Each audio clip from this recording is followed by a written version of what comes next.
Czy zastanawialiście się nad tym, co stanowi o sukcesie sprzedaży na rynkach zagranicznych, albo jaką strategię realizują najsilniejsi sprzedawcy e-commerce, albo dlaczego brand nabiera coraz większego znaczenia dla rozwoju sprzedaży na marketplace'ach? BEOMNI Live to cykl spotkań, podczas których znajdziecie Państwo odpowiedź na te i wiele innych pytań. BEOMNI Live to preludium do wydarzenia, które będzie miało miejsce w świecie rzeczywistym już 16 i 17 października. Zapraszamy Was wszystkich serdecznie do Zamku Topacz pod Wrocławiem na wydarzenie, na którym będziemy rozmawiać na tematy związane ze sprzedażą na rynkach zagranicznych. A dzisiaj ponownie wyjątkowi goście, tylko u nas i zapewniają, że to nie ostatni raz. Malgo Krasoń i Bas Litow, osoby odpowiedzialne w eBayu Niemcy za rozwój sprzedaży na niektórych rynkach europejskich. Będą opowiadać o tym, co jest najważniejsze i jak efektywnie rozwijać sprzedaż transgraniczną. Będą opowiadać również o tym, jak na eBayu rozpocząć sprzedaż i jakie kategorie produktów są najistotniejsze w dzisiejszych czasach, w dzisiejszym okresie związanym z pandemią COVID-19, jak i w czasie, kiedy sprzedaż wygląda zupełnie normalnie. Bardzo mi miło gościć eBay Niemcy na naszym wydarzeniu. Serdecznie zapraszam na kolejne spotkanie, które odbędzie się w kolejny czwartek. Zapraszam również na spotkania dotyczące pogawędek o e-commerce, które realizujemy w każdy wtorek, również o godzinie 11. A dzisiaj raz jeszcze witam serdecznie Malgo Krasoń i Bas Litow. Dziękuję i do zobaczenia.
Good morning, everyone. Dzień dobry. My name is Bas Litow, and I am responsible for 5 European markets within eBay. Those markets are the Netherlands, Belgium, Switzerland, Ireland, and obviously the Polish market, the market we're going to be talking about today with you, the Polish sellers. Let me start by saying thank you to Setup PL for inviting us, for providing us with the opportunity to speak to you here today. Obviously, we would have preferred to have seen you in person a month ago at BEOMNI 2020, but sadly, due to the circumstances we're all in, that was not possible. So let's hope that BEOMNI 2020 will take place in October. We will be there. We are looking forward to meet you there in person and have lively discussions about e-commerce, about the Polish market, and particularly about eBay. What we would like to do today is give you a general overview on eBay. I will talk about the values, talk about the purpose of eBay, talk a little bit about the marketplace and the size of the marketplace as well. And then I will hand over to my colleague Margot, who first of all will speak Polish. And secondly, who will provide you more details on how to be successful as a seller on eBay. And more particularly, how to be successful as a Polish seller selling, trading into the German market. We have seen the video where we started the presentation with, and the video talks about the purpose of eBay and about the values of eBay that we incorporate as a company. And would like to talk a little bit more about that because it's important, especially the purpose we have. We create economic opportunity. And since the 25 years that eBay exists, since PL Media founded the company, there has changed a lot of things. There have changed a lot of things. The product of eBay has changed. We definitely don't have the same look and feel as we did 25 years ago. The market has changed and the people have changed as well. But the purpose of eBay, the reason why we exist as a company is still the same. It's to create economic opportunity. We basically provide the marketplace and the technology platform for business such as yourself, whether it might be a small business, a medium business, or a large business, or maybe a retailer or a brand. We provide you with the economic opportunity to start and grow your business. So let's talk about that opportunity, about the marketplace a little bit more. And it's best to talk about it by showing you a couple of the most relevant numbers. So one number that interests probably you the most will be the opportunity we provide in terms of how many buyers we have. eBay has 183 million buyers, active buyers globally. And those buyers come from around 190 different countries. Another opportunity which shows the size of our marketplace and an opportunity for you, we have 300 billion searches per day, which basically means that 300 billion times a day, people, buyers are looking for products, your products to people buy. And more from an inventory selling perspective, an interesting number, any given time of the day, we have 1.4 billion live listings. Another interesting number that's here on the slide is that of the items sold of eBay, 80% of them are new. And everybody remembers eBay as this C2C auction platform where people could bid on products and hopefully they would win them. In the 25 years we exist, we have evolved obviously since then, and since then 80% of the items nowadays that are being sold on eBay are new. Another interesting fact there is that 72% of those items come with free shipping. Buyer demands grow increasingly, as you might well know.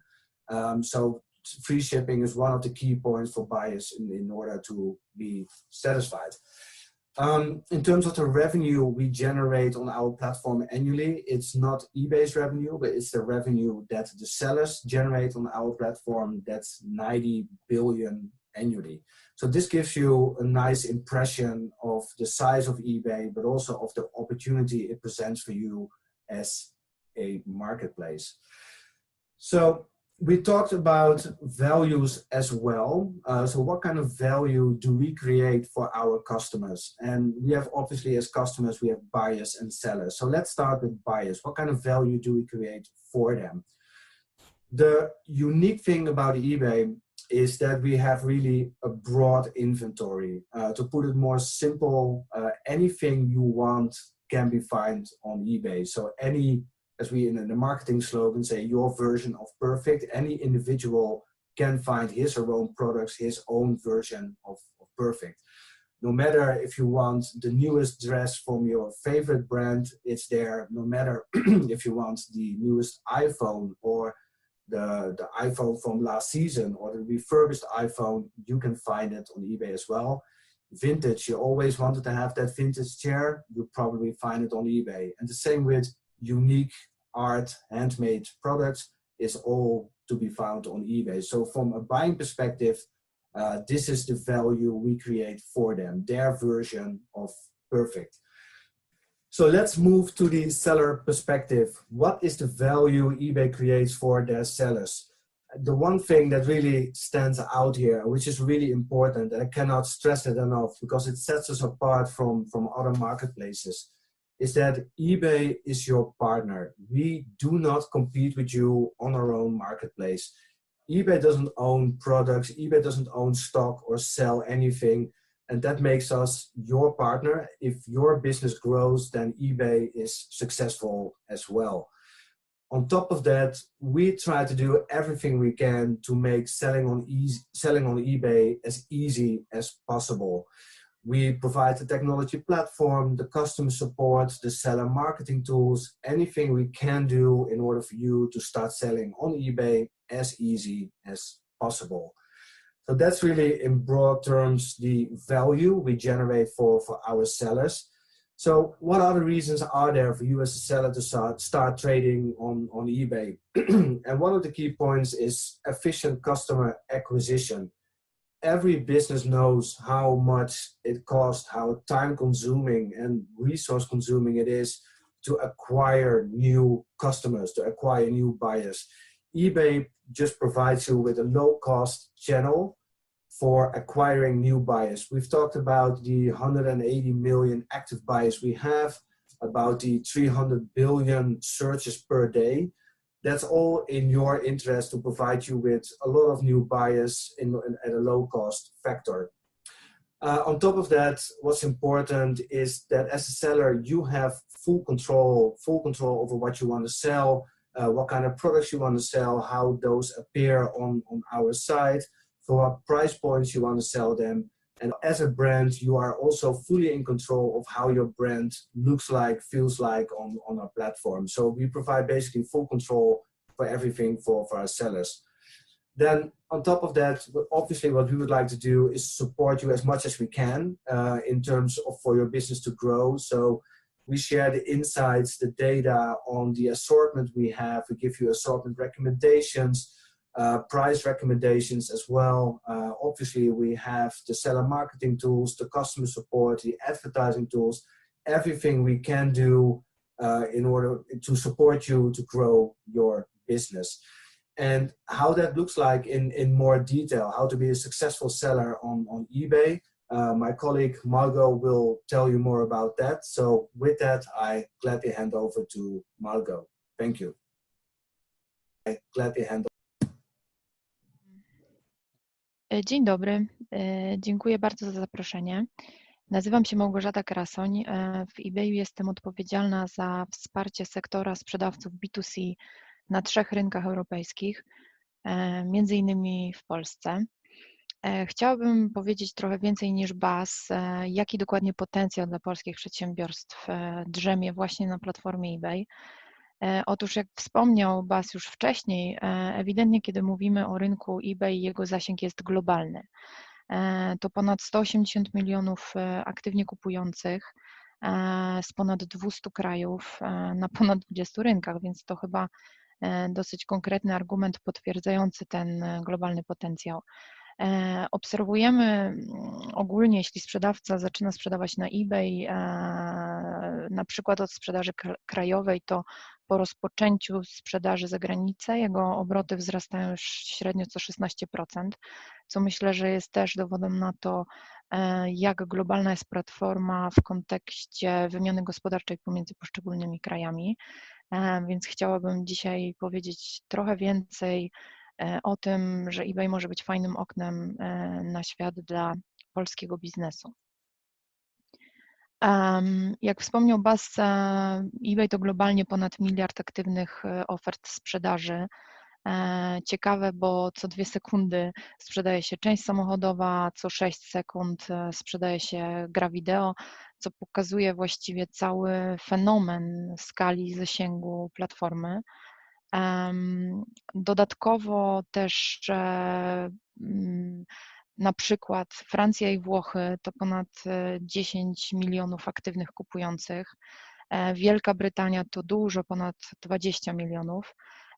I w przypadku polskich biznesów z naszego doświadczenia widać, że największym zainteresowaniem cieszą się platformy niemieckie, niemiecka, brytyjska.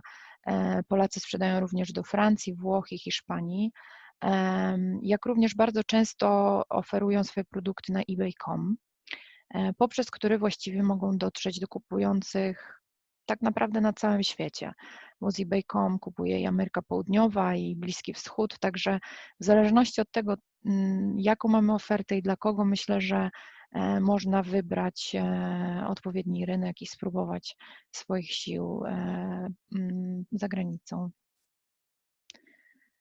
Dzisiaj chciałabym trochę więcej powiedzieć o eBay Niemcy. Jak wspomniałam, to 18 milionów aktywnych kupujących jest, więc jest to główny rynek tak naprawdę naszych polskich przedsiębiorców. Na eBay.de co 9 sekund sprzedaje się jakiś mebel. Zresztą kategoria dom i ogród to jedna z najmocniejszych kategorii ogólnie na eBayu, a zwłaszcza na eBayu niemieckim. I co chciałam tutaj dodać, to muszę przyznać, że polska oferta jest bardzo konkurencyjna w Niemczech, zarówno cenowo, jak i w przypadku czasu dostaw. I myślę, że oczywiście ma to związek z doskonale rozwiniętą współpracą gospodarczą pomiędzy Polską a Niemcami, ale poziom też obsługi klienta jest na najwyższym poziomie. Myślę, że polski biznes zna niemieckiego klienta i wie, co i jak mu zaoferować, no i też przede wszystkim jak go obsłużyć. Dlatego widzę ogromny sukces polskich biznesów właśnie wśród niemieckich kupujących. Kategoriami produktowymi, w których świetnie radzą sobie polskie firmy na eBay, są też meble, elektronika i gigantyczną, właściwie ogromną częścią polskiego portfolio są części samochodowe. To bardzo ciekawa w ogóle sprawa. Wcześniej nie zdawałam sobie w ogóle sprawy z tego, że Polska tak dużo eksportuje części samochodowych.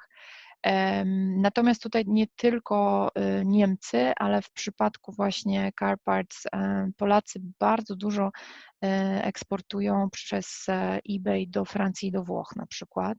Mamy kilku super sprzedawców, którzy właśnie w tej kategorii robią furorę. Zresztą części samochodowe właśnie na kanale niemieckim, to jest mój kolejny slajd. I teraz tak, my nazywamy właśnie tą część platformy, na której sprzedawane jest wszystko, co związane z motoryzacją eBay Motors, czyli od opony, które w Niemczech sprzedają się, nie wiem, 1 co 13 sekund, poprzez wycieraczki samochodowe, które na samej platformie niemieckiej sprzedają się w tysiącach. Tutaj jest akurat przykład 25 000 wycieraczek miesięcznie sprzedawanych na eBay.de tylko i wyłącznie marki Bosch. I tak naprawdę w eBay Motors sprzedają się i traktory, i zderzaki, i kołpaki, i wszystko, co jesteśmy w stanie sobie skojarzyć z motoryzacją.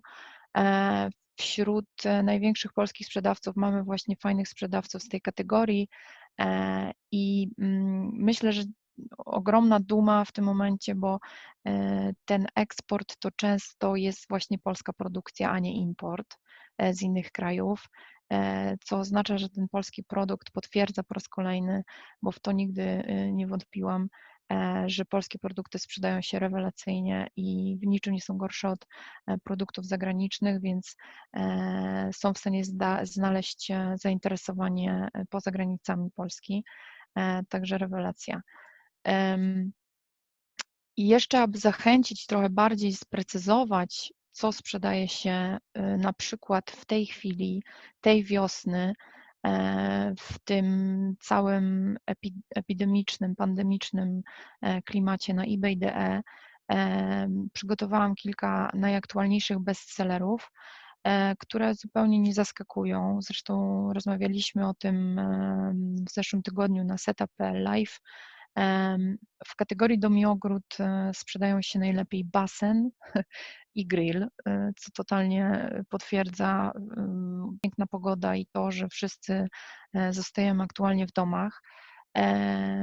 To wszystko, co potrzebne do home office, bo wielu z nas pracuje z domu, czyli krzesło biurowe, drukarka, toner, zestaw słuchawkowy, no i wiele rzeczy do rozrywki w domu, czyli to, co zawsze jest rewelacyjne w kategorii elektronika, na przykład to konsole i gry wideo, więc na to jest zawsze szał, ale również telewizory, smartfony, notebooki.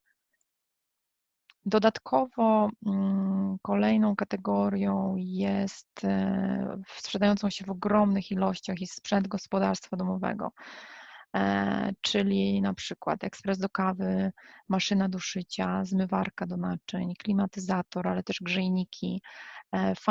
Fajnym produktem, który się sprzedaje nie tylko w Niemczech, ale też we Francji i Włoszech jest golarka, taka do włosów i brody.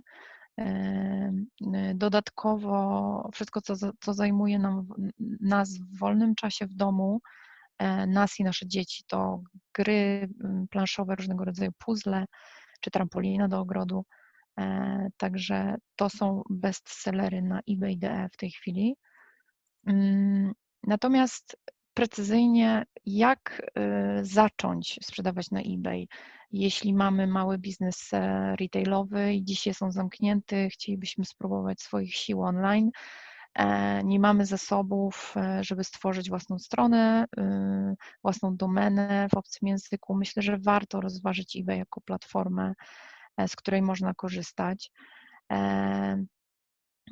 Pamiętajmy też, że w przypadku na przykład zainteresowania rynkiem niemieckim, ale też każdym innym, powinniśmy zrobić przede wszystkim porządny monitoring konkurencji.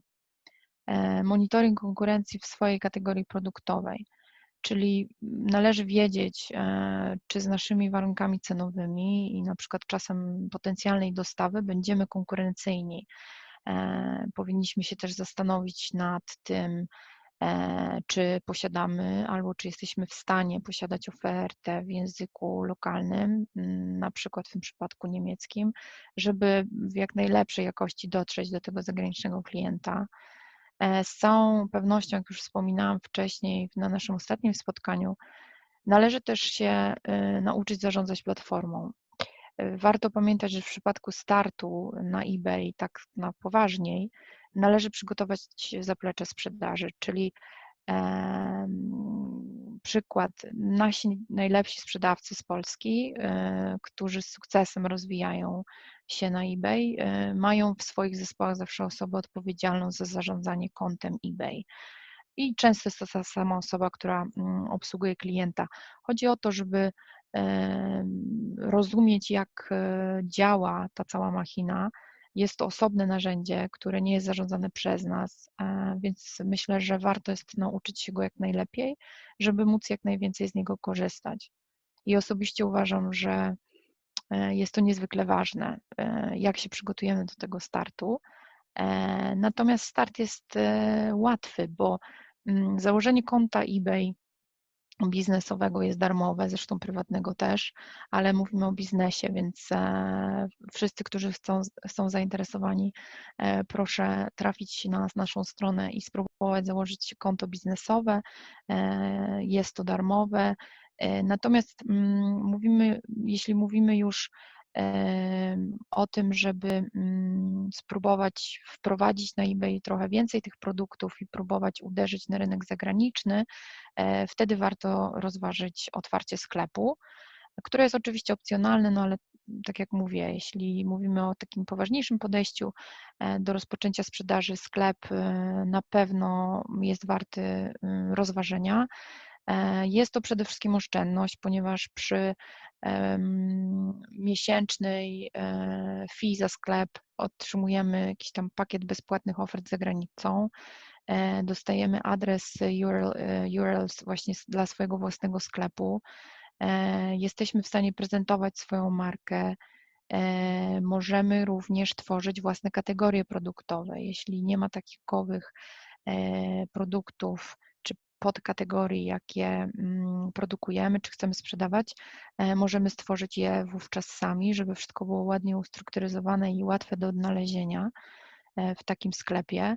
No i przede wszystkim przy listowaniu na portalach zagranicznych eBay, czyli na przykład na ebay.de, na eBay FR i tak dalej, zyskujemy dostęp do narzędzi marketingowych, które pozwalają nam grać tą sprzedaż całą, tak jak dzisiaj się to robi online.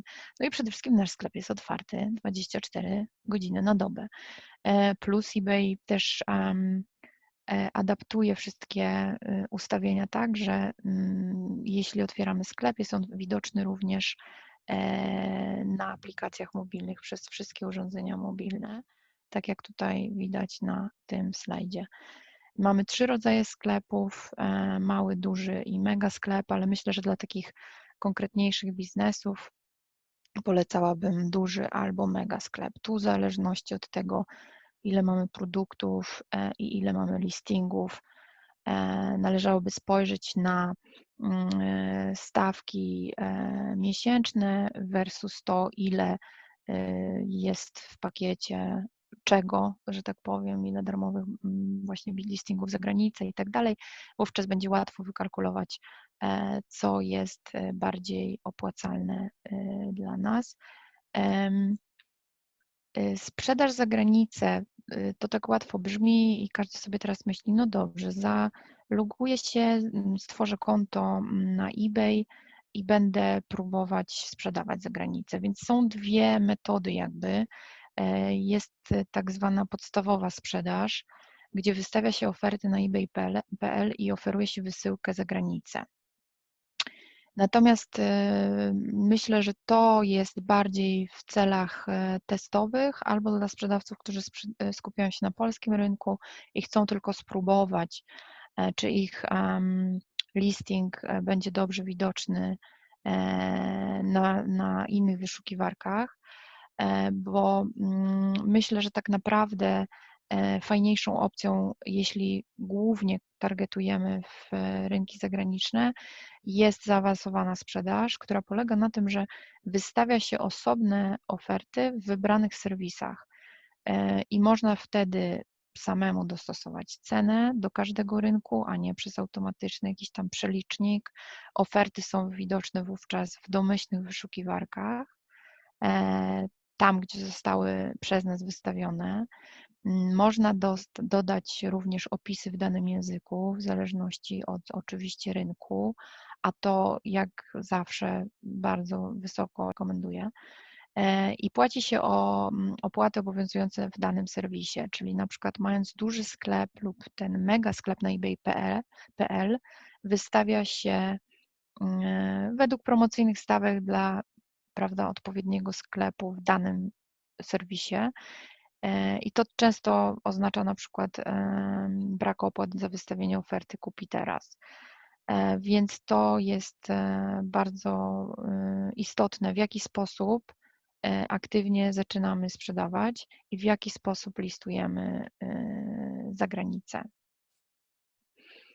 Dodatkowo, wracając do subskrypcji sklepu, jeśli na takową się już zdecydujemy, to sprzedając z Polski za granicę, sprzedawcy zyskują dostęp do różnych narzędzi promocyjnych, którymi zarządzają sami, tak żeby sobie na przykład właśnie budować markę, zwiększać sprzedaż, zwiększać widoczność i konkurować po prostu w najprzeróżniejszy sposób z innymi sprzedawcami w naszej kategorii, w danej kategorii produktowej. W pozycji są zniżki ilościowe, promocje z rabatem, czyli takie widocznie obniżone ceny, negocjowanie cen przez najlepszą ofertę, którą zaoferuje kupujący, no i reklamy. Reklamy są bardzo fajnym i niedawno znacznie ulepszonym narzędziem promocyjnym dla listingów w kategorii kupi teraz. I co jest niezwykłe, uważam, w porównaniu do konkurencji, za opłatę za reklamę naliczamy w eBay tylko wtedy, gdy kupujący kliknie promowaną ofertę i ją kupi w ciągu 30 dni. Jeśli tak, to jest tak zwany pay as you sell, a nie pay per click. Czyli zatem jeśli do sprzedawcy na reklamowanym do sprzedaży na reklamowanym listingu nie dojdzie, nie jest pobierana wówczas żadna opłata.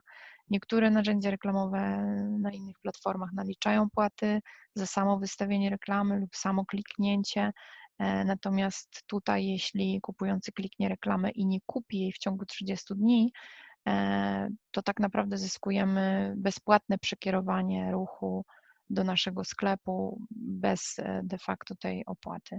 Także jest wiele możliwości. Myślę, że to narzędzia promocyjne są bardzo fajne i pozwalają nas wyróżnić i budować różnego rodzaju kampanie, żeby dać się po prostu na tych obcych rynkach odnaleźć. Bardzo dziękuję za uwagę. To było wszystko, co przygotowałam na dzisiaj. Jeśli ktoś z Państwa byłby chętny spróbować zacząć na eBay, przede wszystkim na rynki zagraniczne, na przykład na rynek niemiecki, to serdecznie zapraszam do kontaktu. Proszę pisać na e-mail onboarding@ebay.com. Dziękuję bardzo.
Czy raz nas słychać? Testujemy jeszcze raz. Okej, fajnie, słychać nas. Także witam jeszcze wszystkich serdecznie na BEOMNI 2020 Live. Teraz przechodzimy do etapu Q&A. Doszły do nas już pierwsze pytania, to nas bardzo cieszy, dziękujemy bardzo. Pytania zadam tutaj po angielsku, odpowiedzi będą, tak jak już tutaj podczas prelekcji, Bas w języku angielskim, a Margo w języku polskim odpowiada. Także myślę, że mam tutaj pierwsze pytanie, które nas wszystkich bardzo, bardzo dręczy, czyli Bas, Margo, we can start with the questions. The first one is, what does eBay offer to support merchants during the coronavirus pandemic? Well, I think I'll take that one. Thanks for asking. It's actually a great question. Since the coronavirus, eBay has actually done a lot in order to support their sellers during these difficult circumstances. Global measures that were taken were, first of all, the seller status protection. We protect your seller status for 3 months. It could be happening that deliveries are going to be late. You're going to get negative feedback from your buyers. So basically, we protected you by 3 months, saying your seller status is protected and there won't happen anything with it. On top of that, we introduced the payment deferral program, which is global as well. Sellers can pay their invoice to eBay a month later, which helps businesses with their cash flow during these difficult times. And on top of that, we've introduced some local programs, not in every market, but in the US, in UK, and Germany. For example, we introduced a program where we are supporting brick and mortar stores, so sellers, businesses that were not on eBay yet. These stores had to close, and that's why we offered them some support in order to onboard quicker on eBay. We provided them with final value fee for 3 months or 6 months for free, free shop and free customer support. But then again, this is for brick and mortar stores that had to close during the pandemic and were supported by eBay to be onboarded and continue their business as they did before. So that's basically the two things, one for existing sellers, one for new sellers we have done as eBay to support our seller base. Okay, thank you, Bas, for answering the questions. I mean, the means and support you have, they are great, and they're an example for other marketplaces also. So we really are happy as sellers as well that you help us in these difficult times. There's another question regarding the German market, I think. What can we expect to switch from PayPal to a built-in payment system?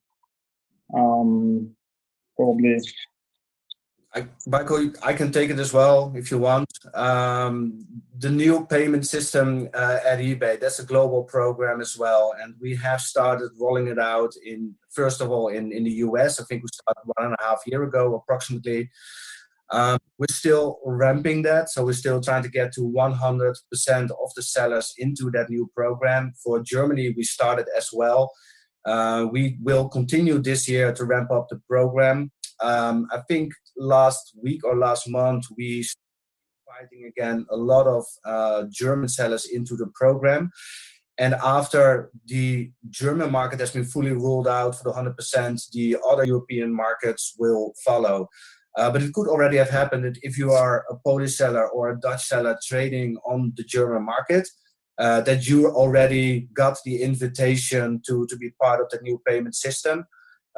Obviously, it's in our interest to do it as quickly as possible. First US, now Germany. After that, we will roll out to all the other European countries.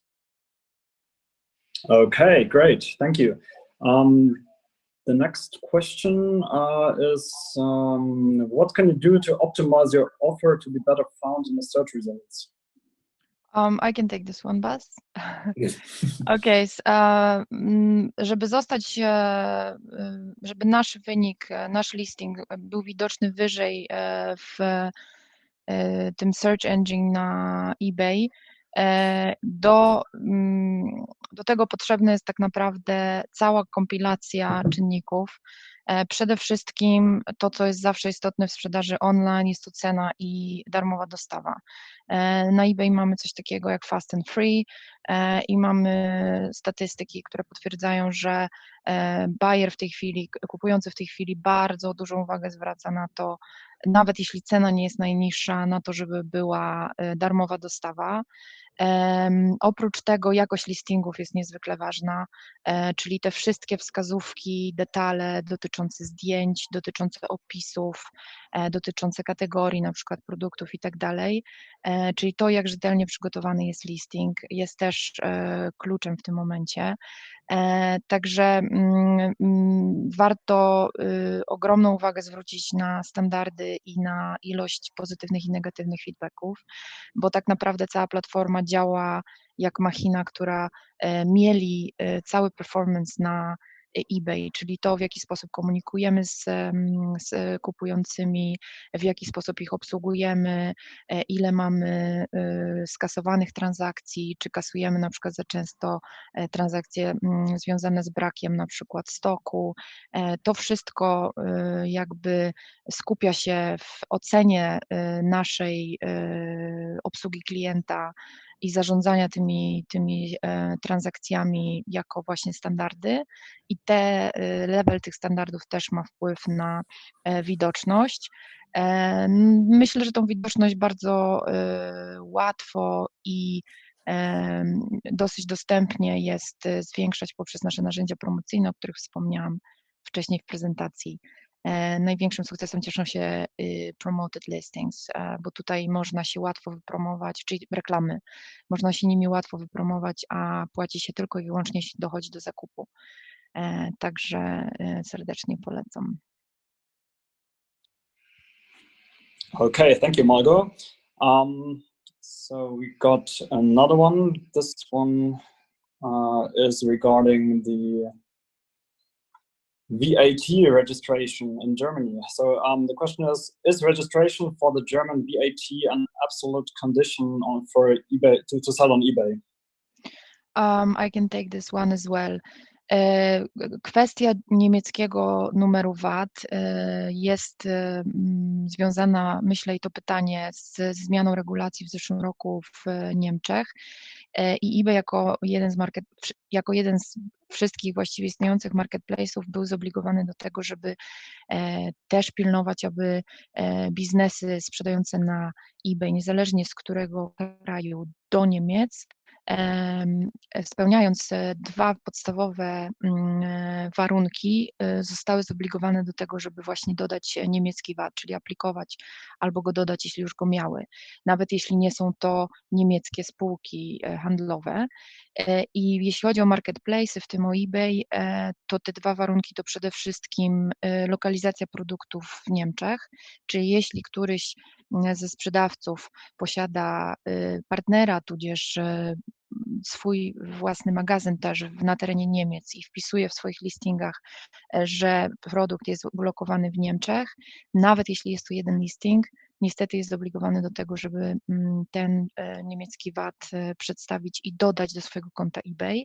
Jest specjalny link, w którym robi się download i wtedy on widnieje na tych listingach i wszystko jest zgodne już z regulacjami, a drugim warunkiem jest obrót powyżej 100 000 euro rocznie, który też obliguje, jeśli nie mamy tej lokalizacji Niemcy, ale na przykład Polska, to mimo wszystko przy tych wyższych obrotach rocznych na platformie niemieckiej jesteśmy zobligowani, żeby ten VAT mieć. I muszę powiedzieć, że prowadziliśmy ogromną kampanię, żeby wesprzeć polskich sprzedawców w tym temacie i myślę, że no większość z nich spełniła te kryteria, aplikowali o niemiecki VAT. Nie był to łatwy proces, ale większość już dodała i mogą dalej prowadzić biznes na eBay.de.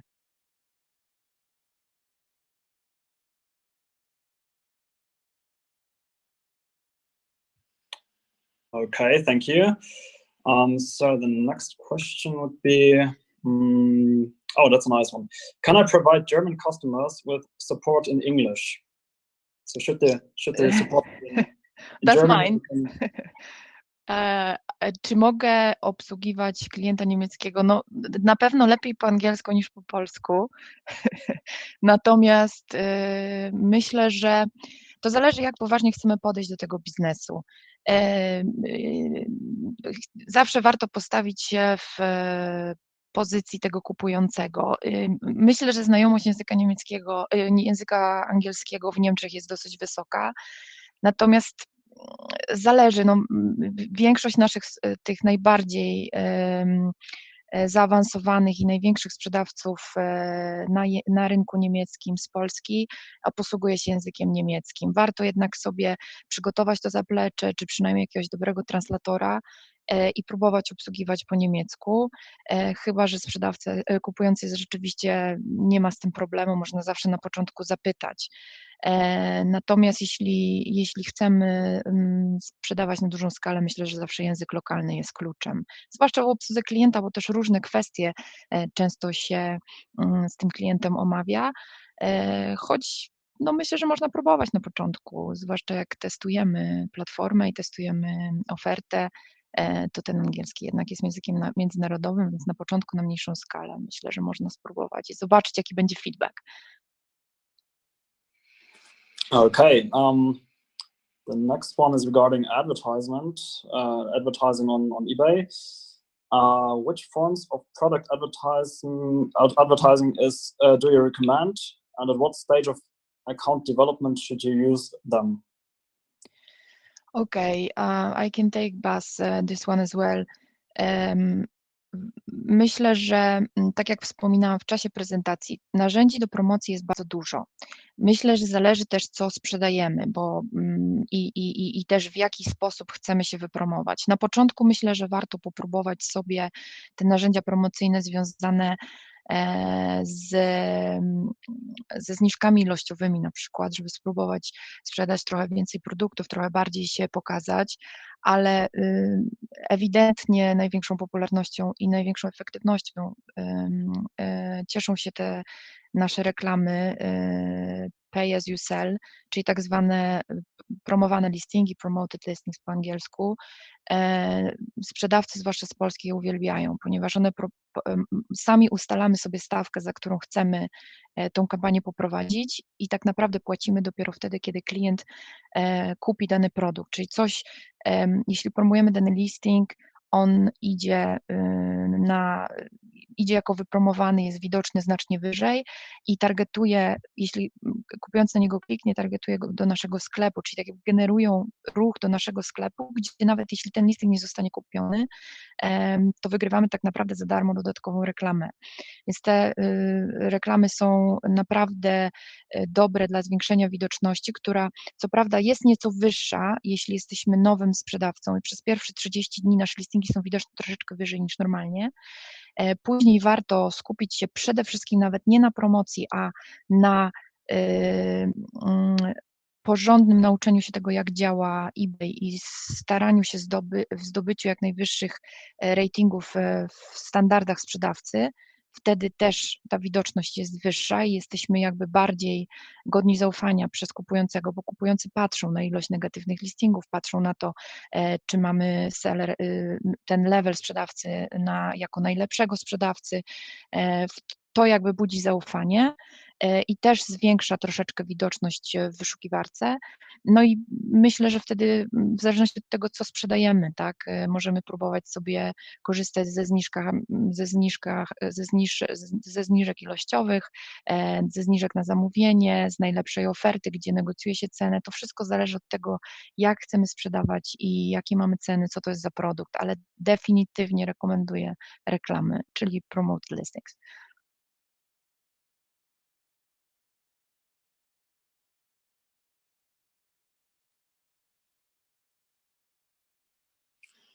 Okay, the next one would be, what are the entry conditions and costs of eBay fulfillment? So maybe you can tell us in general a little bit about eBay fulfillment and maybe some entry infos about the conditions and how to use it. Maybe I'll take that question, Malgo. eBay fulfillment, yes, it started out as a German project, a German program where initially only German sellers participated in the eBay fulfillment.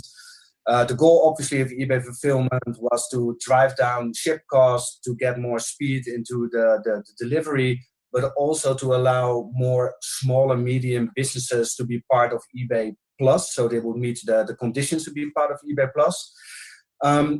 That said, it's not limited to only German sellers. It's definitely possible for sellers from other European countries to participate in the German eBay fulfillment program. It depends on a lot of individual, for example, what kind of third-party provider do you use? Do you use Plenty Markets or others? What kind of products do you sell? In what kind of volume do you sell them? So in terms of sellers not being from Germany, we try to decide on an individual basis if the program makes sense for them. The same with regards to the cost. Obviously, we are price competitive in comparison if you would do the fulfillment yourself. So it's a good deal, definitely for small and medium businesses.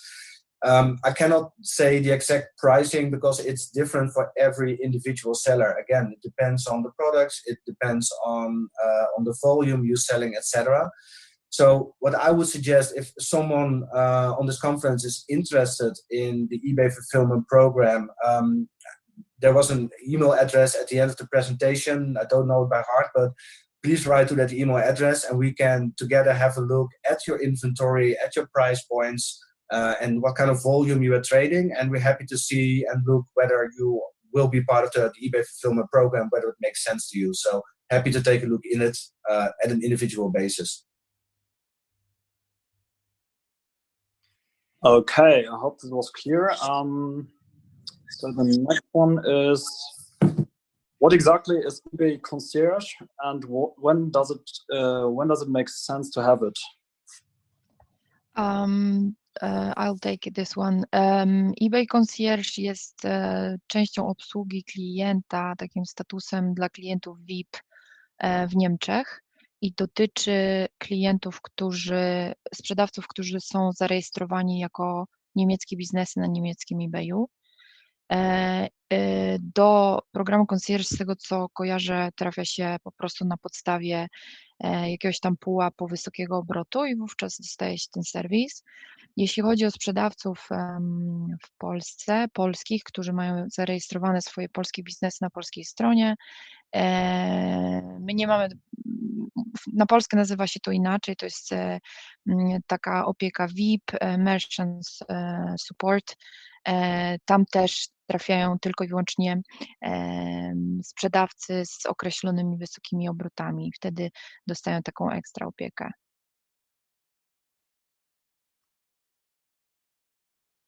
Okay, so I think that the last question is kind of related to the next one. What's the best way to launch on eBay DE? Is it just registering on eBay DE, or should I consider something else? And what is the best way for the Polish sellers? Is it a Polish company or a German company? So basically, the question is, what entity should you have? Which one is preferable? I can take this one as well. To jest bardzo częste pytanie, podejrzewam, przy okazji właśnie jeszcze w ogóle przed startem na eBay. Kilka takich pytań już nieraz dostałam. Ja myślę, że tak, jeśli mamy już jakiś biznes w Niemczech i mamy adres niemiecki i mamy, nie wiem, spółkę, czy planujemy mimo wszystko, obojętnie od planów na eBay na przykład, taką spółkę założyć, no to myślę, że nic nie stoi na przeszkodzie, żeby założyć konto niemieckie i tradować na niemieckiej stronie. Wtedy jakby troszkę może być to prostsze. Natomiast jeśli jesteśmy polskim biznesem, który po prostu chce spróbować sprzedawać do Niemiec, to absolutnie nie komplikowałabym sobie życia, ponieważ rejestrując się na polskiej stronie, no, zakładając sklep choćby ten średni, czyli my go nazywamy duży, bo jest mały, duży i mega, już dostajemy na przykład bardzo dużo darmowych listingów zagranicznych na zagranicę, więc jakby jest troszkę plusów w rejestracji na Polskę również.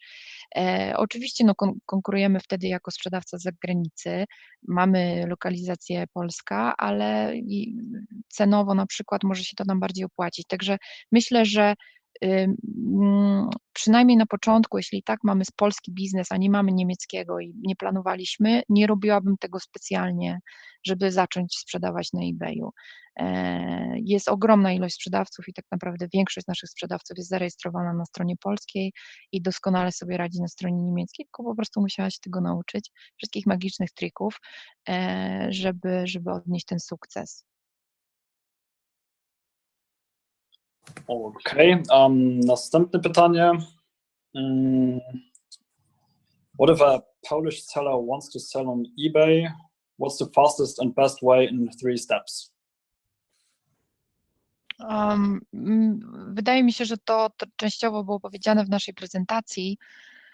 Założyć konto, podłączyć PayPal, wrzucić pierwsze listingi, ale zanim to wszystko na pewno należy przejrzeć niemiecki eBay pod kątem konkurencji i przygotować sobie własne zaplecze, czyli język, obsługę klienta i ofertę w odpowiedniej formie listingu i ustalić też, co nam się najbardziej, czy nam się to bardzo opłaca, tak? Czyli cena sprzedaży plus cena shipmentu i czy po prostu będziemy konkurencyjni. To jako pierwszy step, a potem założenie konta biznesowego, otwarcie sklepu i zapoznanie się z tym, jak działa platforma. Okay. Yet another question regarding the advertising tools. The question is, do I need an eBay shop to have access to advertising tools? And the other question regarding this topic is there any difference or are there any additional advertising tools if I choose a higher or more expensive eBay shop? Tak, jeśli na pewno subskrypcja sklepu otwiera drzwi do narzędzi promocyjnych. Dodatkowo przy dużym sklepie są niższe stawki na wystawienie ofert zagranicznych niż przy tym basic małym sklepie.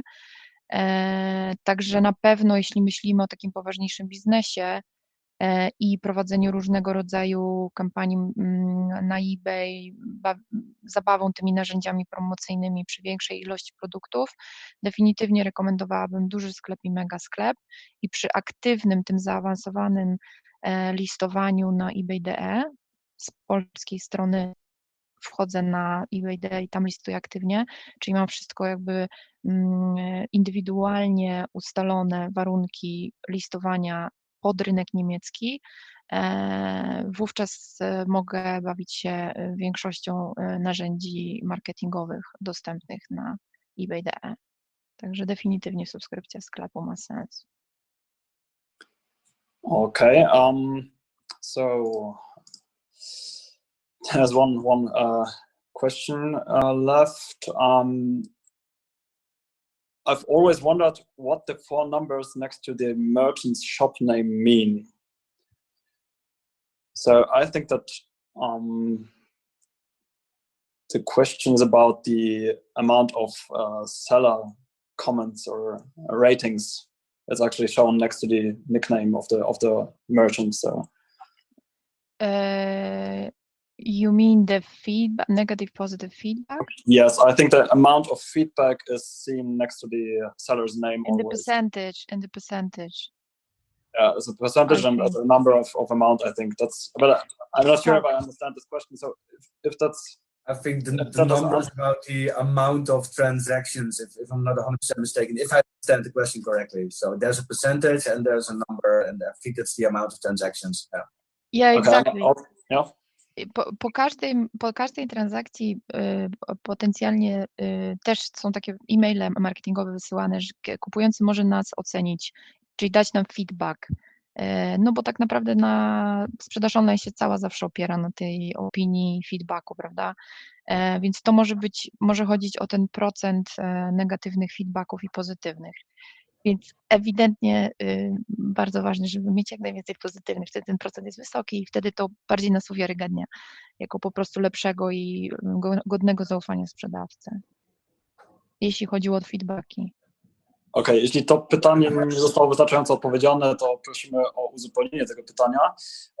Myślę, że ostatnie pytanie, już teraz powoli dojdziemy do końca, to jest what is the optimal delivery time in order to have the customer perceive us as a good or a pro-consumer seller?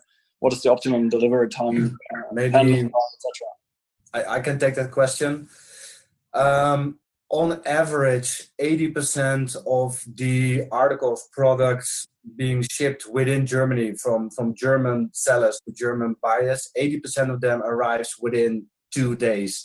So I think what we're saying is 2 to 3 days, and then the maximum definitely 3, but optimal and to be perceived as a competitor and delivering the great customer service.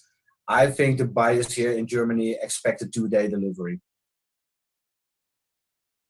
Okay, thank you, Bas. There's also an additional question to this question regarding the furniture industry, where they see 4 to 6 weeks of delivery time from the manufacturer because the products probably have to be produced or manufactured. Is that acceptable on eBay? Is this actually going to work to have 4 to 6 weeks of delivery time, for example, when something is handmade? Sure. Well, the 80% of the arrivals within the 2 days, then we're obviously talking about normal, smaller products that are being sold on eBay. There's always exceptions depending on which category you sell in. And for example, furniture is the best example. The 2 days doesn't hold true for the furniture category. I think it's all about communication towards your buyer. If it's in the listing and the product you are trying to show on the view item page, if it's really clear that it is handmade, if it's really clear stated this needs to be made specifically, special made somewhere else, it takes about 4 to 6 weeks and then we have to deliver it. If that is clear to the buyer, then there's absolutely no problem. I think it's all about what eBay tries to balance is obviously the business of the sellers to be so successful as possible, and on the other hand, trying to meet the buyer standards, the buyer demands. But one important part is the communication from the seller to the buyer. If it's clear in the listing and the communication is fine, then that shouldn't be a problem. Great, awesome. So that is a very last question. I don't have any more. Is there just a second. Does the positioning of auctions in the search results increase with more positive comments or seller reviews and feedbacks? Does it have an impact? Buzz, you want to take this one or I'll try? Well, I think maybe the other question was about the search results as well, so I'm not sure if I'm already repeating you. But in terms to be higher up at the search results, there are many factors playing in, all with different weighting. Price is one thing, which is more difficult, obviously, with an auction, because it still has to get to the price the buyer or the seller wants to. The listing quality, the structured data that it is behind it. I think the sales history of a seller, so how many feedback do you have, how many transactions do you have, definitely plays a role into how high or low you are in the search result, because you need to build up a sales history at eBay, so it definitely has a positive influence.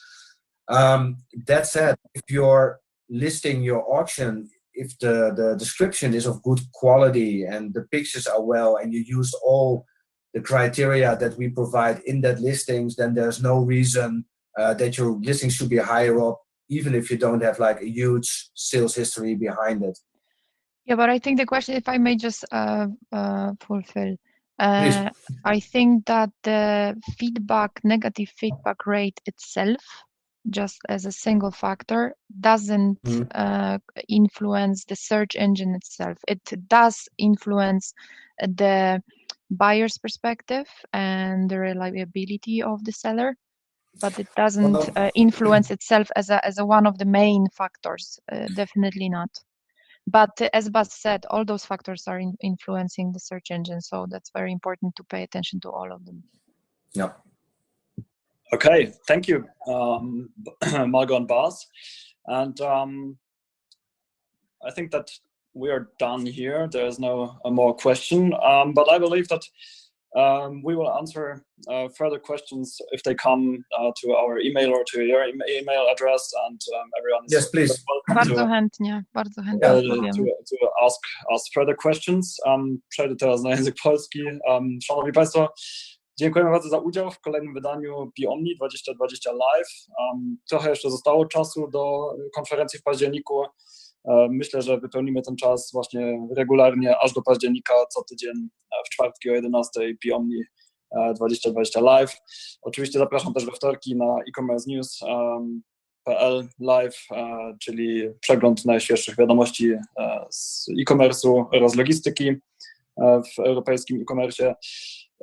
I oczywiście, jeśli są jeszcze jakieś pytania, to zapraszamy na info@mapaseta.pl, przekażemy do eBaya bądź bezpośrednio. Oczywiście też do Margo możecie napisać. I tym samym życzymy Wam udanego, dłuższego weekendu oraz pozostańcie zdrowi oczywiście. Thank you very much, Bas and Margot. Stay healthy, and thank you for joining us today. It was a pleasure. Thank you very much. Dziękujemy. Do widzenia.